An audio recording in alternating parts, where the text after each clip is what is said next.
Hello crafty beans and welcome to another video. One that's been long overdue actually. It's been a while since I finished the last watermill diorama.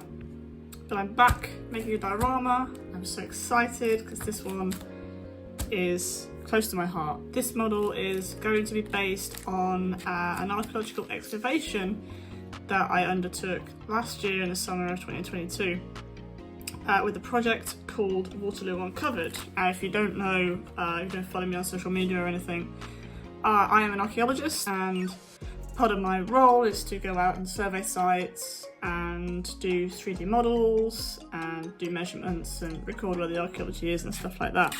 This is a really fantastic project. It's been taking place since 2015 and it is a project that is actually excavating on the battlefield at Waterloo, which is incredible. We're working with archaeologists from the UK and from Belgium, but what is particularly special about this project is that it uses archaeology as therapy for veterans. So we work with veterans from the UK, from the Netherlands, from Belgium, and we take a group out every year to excavate with them and teach them how to do archaeology and learn about their experiences and use their knowledge and experience to help put some context to the battlefields and to the archaeology that we're digging up. And I was lucky enough last year to go out and be part of the survey team. This diorama is actually going to be of the trench that we excavated. The reason why I'm particularly excited about this is because this is going to be based on my own work. Part of my job is to do 3D models through a process called photogrammetric. What I've been longing to do since I learned how to do this technique is to take the models that I build and turn them into 3D prints, which is what a brilliant friend of mine did. So here we have a 3D print of one of our trenches. This is a super important trench because over here in this corner we have the remains of only the second soldier to ever be uncovered from the battlefield at Waterloo. So it was a super significant find, and there are loads of news articles and stuff about it online. This is mostly just kind of pet project. I had the 3D prints done as an experiment to see if it would actually work and to see what the process would be. And as it happens, this model came out at roughly HO scale. And it actually matches up really well to these figures that I found. I have a couple of railway workers in high-vis for the archaeologists. I have some photographers for recording on site. Perhaps even more exciting for me as a map nerd is that I mapped this site in 3D with a technology called GIS. I can put all that data in and I can print out a scale map. So we actually have a scale map here that I've already cut to size with a baseboard. So the red outline is the trench edge, and we have the edge of another trench here that I'm going to do in section along the side, so then I can just pop that over the top and everything is perfectly scaled. But yeah, I thought I would just document the process to see how it goes, and I'm very much looking forward to seeing the finished thing and sharing it with the other veterans and all the people that I met on the dig last year. I think they'll be as excited about it as I am. Let's get started.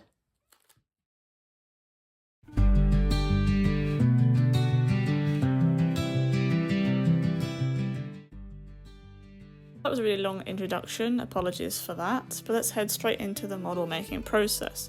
So to start with, I just printed out that scale drawing from the GIS and placed it over a polystyrene base and used this as a template to cut out where all the trenches and trees were going to go. I decided that the base was too flat compared to what the terrain actually looked like in the area where we were digging, so I built that up just using some of the scraps of polystyrene I dug out from the trenches. To give this some texture and bulk it up a little bit, I used some fish tank gravel, which was really thick as like a base layer with some really thick PVA glue, and then covered that in some beach sand, which I just sieved to get all the fine bits out, and this gave it a really nice texture, some undulation to the surface, and with the PVA glue as well, a really solid, rock hard foundation that I could build off of. It's like a little mini excavation. I then gave everything a lovely nice flat matte base coat with an airbrush of this Vallejo sandy red brown colour, and then I dry brushed over the top some Vallejo sand yellow colour, leaving the red in the recesses to give it some depth and to keep that orange tint. While that was drying, I then PVA glued some mixed green flocking over the top to give it a nice base for the static grass later on. This makes the static grass look more cohesive when it's on like a dark brown base, and it also means that I don't have to use quite so much static grass, because at this scale my static grass is quite long. So I just covered all of the areas where the grass would have been, masked out where the trenches were, and then I used some thinner PVA glue to add in that static grass. I don't have a static grass applicator, so once I left it overnight to dry, I then came back with a rough brush and I just roughed up all of the grass to make it stick up and stand up. So this is sort of the base pretty much done now. We can start adding in the detail. So we're going to have a load of spoil heaps around the edge of the trenches. Most of the grass is going to be covered in sand, which will then be like airbrushed the same colour as the sand inside the trench there. But I think with all the lumps and bumps and tufts on top now, it just looks like tufts of grass, which is what I was hoping it would do. And with the spoil heaps and all the rest of the sand on top to look like all the spoils come out of the trench, it'll just look messy is the key here, I think, because archaeological sites are not clean.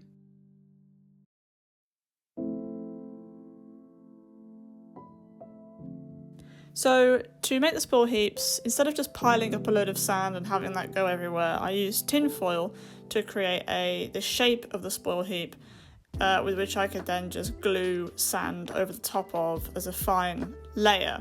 This meant that I had much more control over the shape of the spoil heaps and also the size, and I could use the figures to get the scale right. So I just made a bunch of those and put them all around the trench based on the images that I took from Waterloo to put them in the right place and make them roughly the right size and shape. And then I used milliput to go around the edges and smooth all of the edges down so they would blend in with the soil and create a nice smooth transition over the top of the grass. I also used milliput to fill up the section area, which turned out to be way too deep and also the wrong shape, because I couldn't get the finesse that I needed with the polystyrene base that I used. So I built that back up with milliput. Yes, I know I'm supposed to use gloves, but I hadn't got any. And then I cut the shape of the ditch and the sondage, which we had in the bottom corner, to the right depth and smoothed that out to make it look like the trench was nice and clean and flat. I also took this opportunity to use some of the leftover milliput to rebuild the corners and fill in any gaps or chunks that had come out of the polystyrene base during the various processes, and just make sure the whole thing was a little bit more square for the sides later on. So once the milliput had hardened overnight, I then went back with some PVA glue and I coated all of the areas over the spoil heaps and the areas around the spoil heaps where I wanted another coating of sand, making sure that the 3D print within the trench was completely clean and free of sand, as I didn't want any grains to muddy that definition and I wanted to keep the archaeology nice and clear.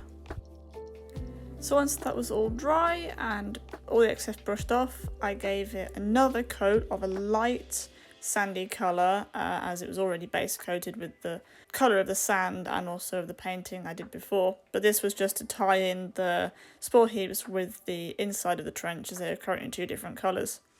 And then I went over again with an even lighter sand colour just to spray in some highlights where I wanted the light to be coming from, and to add definition to the spoil heaps to make them pop out a little bit more.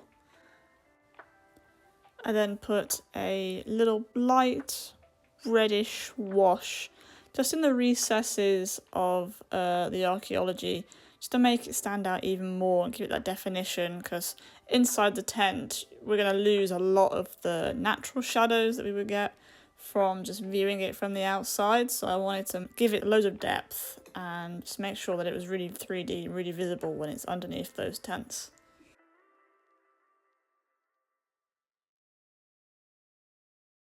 I guess I'm done for the night.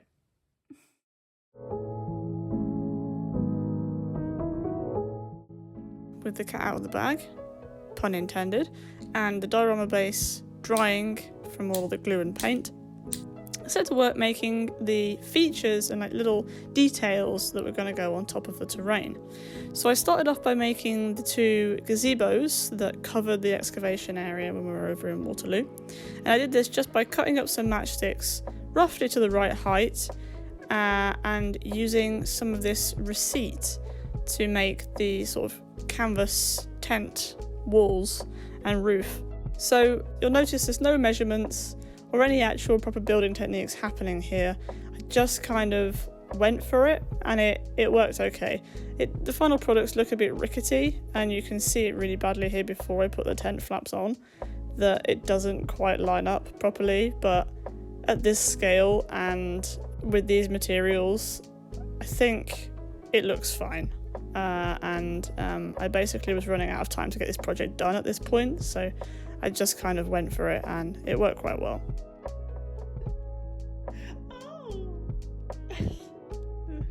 So the roof is basically done in the same way. I just kind of cut a receipt to the right width and then super glued to the middle and just wrapped it around the frame that I'd built to make sure that I could pull the material tight. And then I just folded in the ends like kind of origami style and cut off the excess bits to make it square all the way around. And remarkably, you can't actually see the fold lines in the finished product. Well, you can a little bit, but I think it's fine. And it just kind of adds a little bit more depth and detail, I think, that it's not quite perfect with the little folds and creases and stuff. It makes it look like the tent's been through a bit. And I don't know how old these tents are, but they get stored in an army container for most of the dig. So I don't blame them for being a little bit rickety.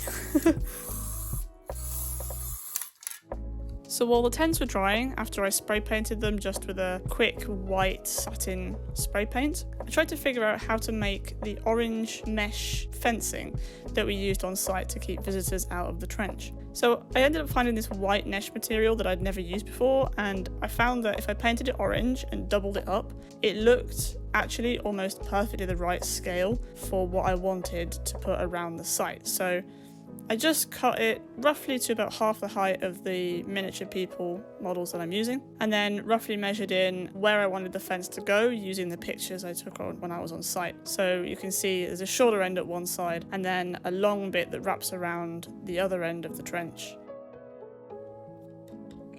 Is my glue done for?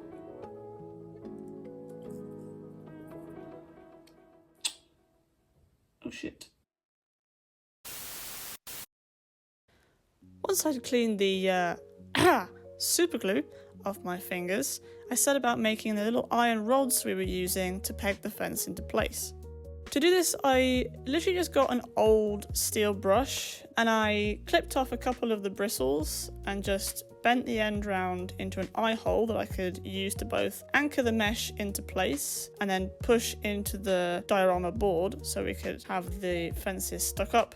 But I also could then thread through this hazard tape that I made by painting some white paint onto some red thread that I had lying around. And I pulled that through all of the eye holes and tied that to each of the posts to represent the hazard tape that we had lining the edge of the trench in between the orange mesh. So to finish off the gazebo, I just painted the inner struts and leg posts, and then I found these HO scale ped barriers which just clip together. You just cut them out of the frame and pop their feet on, and they're absolutely perfect for what I wanted on this side of the site. So I just put two together and popped those down, and it was exactly what I wanted. I then set about making the trees that are around the trench. So the trench at Waterloo is actually situated within an orchard at Mont Saint Jean, and there's a couple of different sizes of trees that I actually knew the location for thanks to the help of Google Earth. So I just got a couple of different sized plants from outside, twigs and such, dried them out, and then glued some of this foliage style stuff, it's like sponge, and I just basically made some nice little trees that I could pop around the site. And I just drilled into the base with my little Dremel tool, gave them a little blob of PVA glue and popped them into the hole. I then set about building what can only be described as the world's tiniest trays. This was absolute hell. It was nearly the end of me. I basically cut up some tiny little cardboard bases and some shavings of matchstick and then tried to put them together. It didn't end well, but it was fine. Luckily, I also had some 1/48 scale ammo packs, so I only had to build 2 of these trays, and that saved my sanity. So to hide all of the ugliness of the polystyrene and some of the messes that I'd made, I decided to cover this up with just some cardboard. So I traced around all the lumps and bumps on the diorama, cut these little lumps out, and then spray painted the edging black so then we could have a nice clean finish when I'd finished with the model and we could end it all off looking nice and sharp.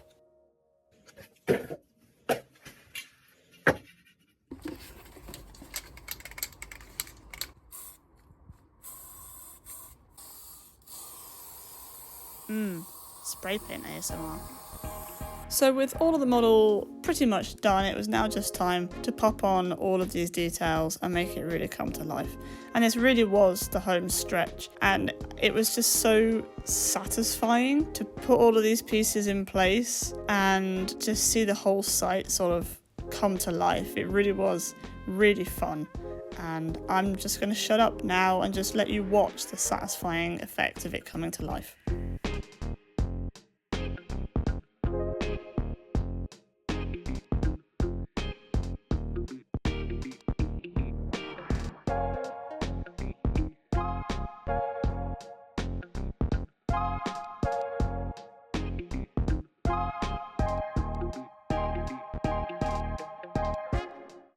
So the final touches that I really wanted to add were just some things to make the people fit more within the Waterloo Uncovered vibe. So I gave a couple of the models a little paint to make them have black t-shirts, which is the t-shirts that we wore on site with the Waterloo Uncovered logos on them. And I also made this little guy look like he's using a dumpy level and staff. So this is just a matchstick that I've painted really badly with red and white stripes. So it looks like the guy with his arm up is sort of yelling out height measurements to the guy in the trench, which is really cool, I think. I'm such a nerd. And then I just finished off by just adding the little Waterloo logos to everyone's backs and popping on the finishing touch, which was this black border we made earlier on. And then it was pretty much done. Before we go into the final reveals, I just want to thank everyone at Waterloo Uncovered again for inviting me to take part in the project and to my company for letting me go. It really is one of the most incredible sites and one of the most incredible projects. So with that, it's time for the final reveals.